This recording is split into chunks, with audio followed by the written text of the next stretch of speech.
नमस्कार, आप देख रहे हैं रोहतास वाणी। अब काराकाट लोकसभा का चुनाव अंतिम पड़ाव पर चल रहा है और अंतिम पड़ाव पर चलने के कारण प्रत्याशियों में होड़ सी मच गई है और प्रत्याशी अपने अपने प्रचार अभियान में तेजी कर दिए हैं। आज एनडीए समर्थित प्रत्याशी उपेंद्र कुशवाहा के समर्थन में प्रचार करने आए बिहार सरकार के मंत्री नीरज कुमार ने पत्रकारों से बात करते हुए कहा कि युवा पीढ़ी दिग्भ्रमित न हो और नरेंद्र मोदी के हाथों को मजबूत करें। अगर नहीं करते हैं तो माले कहीं यहाँ से जीतती है तो जीतने के बाद फिर वहीं जंगल रह जाएगा। हालांकि सबसे बड़ी बात तो ये रही कि नीरज ने अपने को भी पवन सिंह का फैन बताया।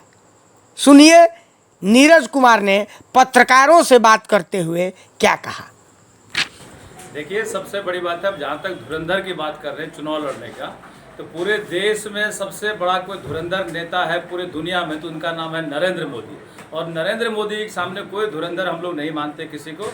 और जहाँ तक काराकाट लोकसभा का सवाल है, तो यहाँ हमारे एनडीए प्रत्याशी है उपेंद्र कुशवाहा जी, उनकी जीत पक्की है। जहाँ भी हम लोग घूम रहे हैं, जहाँ भी जा रहे हैं, एक तरफा है और कहीं कोई बात नहीं है। जो हवा आप सुन रहे हैं, धुरंधर की बात कर रहे हैं, वो सिर्फ और सिर्फ फेसबुक पे धुरंधरपना चल रहा है और धीरे धीरे वो सब चीज़ शांत होते जा रहा है। लोग मोदी जी को देख रहे हैं, जो हमारा देश मजबूत करने वाला है, जो हमको मजबूत करने वाला, उनका नाम है नरेंद्र मोदी। कोई ऐसा देश में परिवार नहीं, कोई ऐसा घर नहीं जहां नरेंद्र मोदी जी का सौगात नहीं पहुंचा है। हर परिस्थिति में, चाहे वो कोरोना काल हो या फिर कोई और परिस्थिति हो या धर्म की रक्षा की बात हो, हर जगह नरेंद्र मोदी जी सम्मानित करने का काम किए, मजबूती से मजबूत करने का काम किए हैं। और ये संजोग की बात है कि 25 तारीख को वो काराकाट लोकसभा में डेहरी के सोहरा मैदान, जो हवाई अड्डा है सोहरा, वहाँ पर वो 25 तारीख को दिन के 11 बजे आ रहे हैं, जिसकी तैयारी में हम लोग गाँव घूम रहे हैं। अभी धारूपुर में आपके बीच में है। चारों तरफ जहाँ भी जा रहे हैं उत्साह का माहौल है। मोदी जी को सुनने के लिए बड़ी संख्या में लोग आने वाले हैं और मुझे लगता है कि जिस तरह का यहाँ माहौल है, हर हाल में एनडीए जीतेगा। और पूरे बिहार में जो स्थिति है, 40 का 40 सीट इस बार हर हाल में जीतेंगे हम लोग। और पूरे देश में जो स्थिति है वो 400 के पार जाने वाला है। नीरज जी, आपका कहना है कि नरेंद्र मोदी के नाम पर हम लोग चुनाव लड़ रहे हैं। बिल्कुल। इसका मतलब प्रत्याशी का अपना कोई महत्व नहीं है यहाँ। देखिए, ऐसी बात हमने नहीं कहा। प्रत्याशी का अपना जो भूमिका है वो रहता है, लेकिन ओवरऑल समीकरण से चुनाव होता है। जो भी प्रत्याशी दिया गया है, पूरे वोटर जो है वो मोदी जी का सम्मान करते हुए एक एक वोटर मोदी जी के साथ है। क्योंकि लोगों को पता है कि अगर कोई देश को बढ़ाने वाला है, देश को मजबूत करने वाला, एक एक व्यक्ति को मजबूत करने वाला, एक एक व्यक्ति को सपोर्ट करने वाला है, तो वो व्यक्ति है नरेंद्र मोदी, जो हमारे देश को मजबूत करेगा और एक एक व्यक्ति को मजबूत करेगा। तो लोग प्रत्याशी को यहाँ कम देखते हैं, सीधा मोदी जी को देखते हैं और मोदी जी के नाम पर यहाँ भारी बहुमत से लोग जीतने वाले। नीरज जी, आपके एनडीए प्रत्याशी को लेकर के काराकाट लोकसभा में लोगों में बड़ी नाराजगी है। उस नाराजगी को आप लोग कैसे दूर करेंगे? देखिए, कैंडिडेट को लेकर के जो थोड़ी बहुत नाराजगी रहती है, ये हर जगह है। जहाँ से कोई एमपी होता है, जहाँ से कोई एमएलए होता है, हम ये मानते हैं कि सभी व्यक्ति को सब कोई संतुष्ट नहीं कर सकते हैं। थोड़ी मोड़ी जो कमी है उसको दूर करने के लिए हम लोग हैं। हमारी सरकार है, बिहार की एनडीए की सरकार है, जो डबल इंजन की सरकार है, वो विकास का काम करती है। और केंद्र में भी हमारी एनडीए की सरकार है। माननीय प्रधानमंत्री जी संपूर्ण विकास करने में लगे हुए हैं और देश को सर्वोच्च स्थान पर पहुंचाने में लगे हुए दुनिया में। और मुझे लगता है कि आने वाले दिन में हमारा देश पूरे दुनिया में सबसे एक नंबर पर होगा और विश्व गुरु होने वाला हिंदुस्तान हमारा।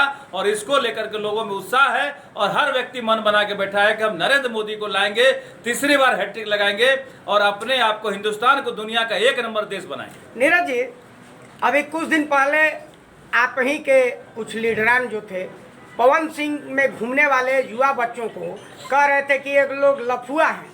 इस प्रश्न के जवाब में बीबी विजेंद्र, जो कि हास्य कलाकार हैं टीवी के, उन्होंने कहा कि उन लोगों से पूछिए कि लफुआ वो लोग कह रहे हैं तो खुदीराम बोस क्या थे, चंद्रशेखर आजाद क्या थे, ये लोग क्या थे? मैं उसका जवाब दे रहा हूँ।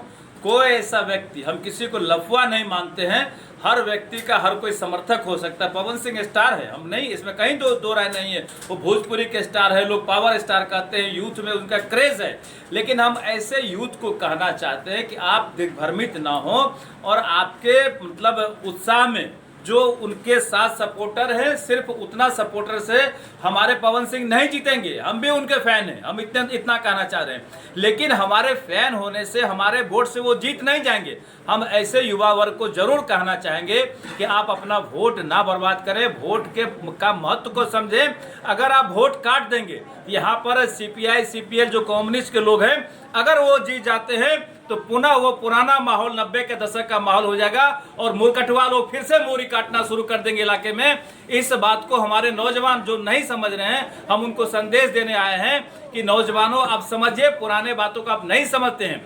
अगर आपके वोट से जीत रहे हैं पवन सिंह, हमें कुछ नहीं कहना, लेकिन समीक्षा जरूर करें, उसका गणना जरूर करें, उसको जोड़े जरूर कि आपके वोट से पवन सिंह नहीं जीतेंगे। अगर पवन सिंह नहीं जीतेंगे तो वोट को बर्बाद ना करें, वोट को सही जगह पर लगाएं। और आज के डेट में हमारे देश का कोई सबसे बड़ा हीरो है तो उसका नाम है नरेंद्र मोदी। उसके साथ चले, सबका विकास होगा, सबका भला होगा। नीरज जी, आप ये बताएं कि भारतीय जनता पार्टी पवन सिंह को निष्कासित करने में इतना विलंब क्यों की?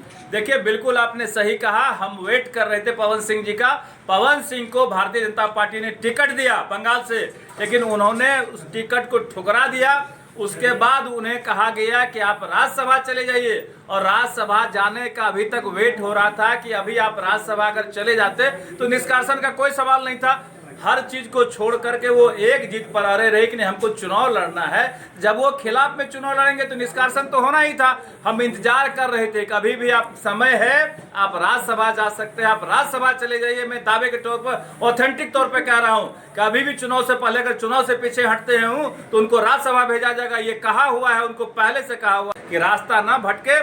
पवन सिंह जी का अपना क्षेत्र है, हम समझते हैं कला का क्षेत्र है, कला के क्षेत्र में भगवान उनको और उन्नति दे। हम उनको समर्थन देना चाहते हैं। हम उनको कहते हैं कि आप अपने क्षेत्र में आगे बढ़िए, दुनिया आपको सलाम करे, ऐसा काम करिए, राजनीति खराब ना करे। हम ये आग्रह जरूर करेंगे।